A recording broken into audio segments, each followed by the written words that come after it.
तिवारी जी, हम्म।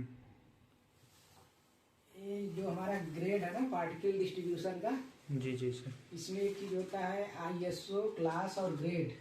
ठीक है, जी जो कि बहुत लोग कंफ्यूज होते हैं।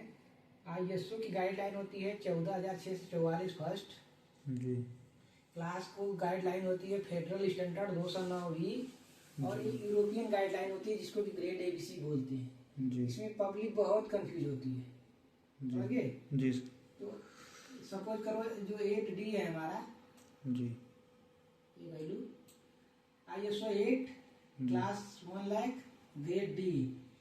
ठीक है, ये सब चीज वैल्यू बराबर होती है। जी सर। इसमें जो पार्टिकल साइज दिया हुआ हमारा जी 5 माइक्रोन के जो है इतने पार्टिकल से ज्यादा नहीं होने चाहिए, जी 0.5 के इतने से ज्यादा नहीं होने चाहिए और 0.3 के इससे ज्यादा नहीं होने चाहिए। जी सर। एग्जाम्पल में लिखा है ना कि ISO 8 class 1 lakh grade D, ये तीनों चीज सेम है। जी जी ठीक, लेकिन पब्लिक बहुत कंफ्यूज रहती है।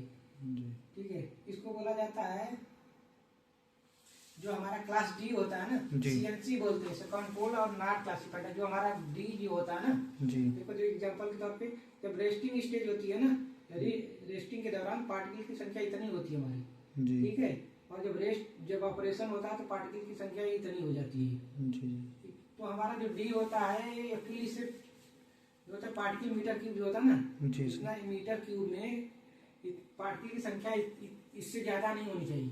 जी लेकिन जब हम ऑपरेशन का ये रेस्टिंग स्टेज का दिया हुआ है, जो स्टेज दिया हुआ है ना, जी जो वैल्यू पार्टिकल है, जी ये पार्टिकल जब हम काम नहीं करते रहते एरिया में ना, जी ठीक है, तो उस समय का ये चीज है। जैसे ही काम करना शुरू कर देते हैं इसकी संख्या जो होती है पार्टिकल 1/13 का, तो जी। संख्या इसकी बढ़ जाती है। तो जी सबसे मेरा कहने का मतलब ये था कि ये जो पब्लिक कंफ्यूज होती है, लड़के कंफ्यूज होते हैं जी आईएसओ क्लास ग्रेड ना, कि जी। 1 लाख और एक क्या चीज है। तो मेन डिफरेंस यही है कि क्लास जो होती है हमारी, ये जी। फेडरल स्टैंडर्ड इसको डिफाइन करता है, ग्रेड को यूरोपियन गाइडलाइन डिफाइन करती है, जी। और ये जो आईएसओ 8 है ये इंटरनेशनल स्टैंडर्ड ऑर्गेनाइजेशन इसको क्लासिफाई करता है।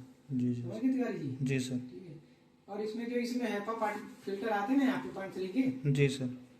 तो इस समय लेटेस्ट वर्जन में जो है एफिशिएंसी 99.6 मानी जाती है। लेकिन अब जो लेटेस्ट में आ जाए 14, 16, 17 और लेटेस्ट वर्जन आ गया है। जी ठीक है, जी और सर। जो हमारा ऑटोमोबाइल सेक्टर होता है ना, जी अब हेपा की जगह उसमें अल्फा लगता है, अल्ट्रा लो पार्टिकुलेट एयर।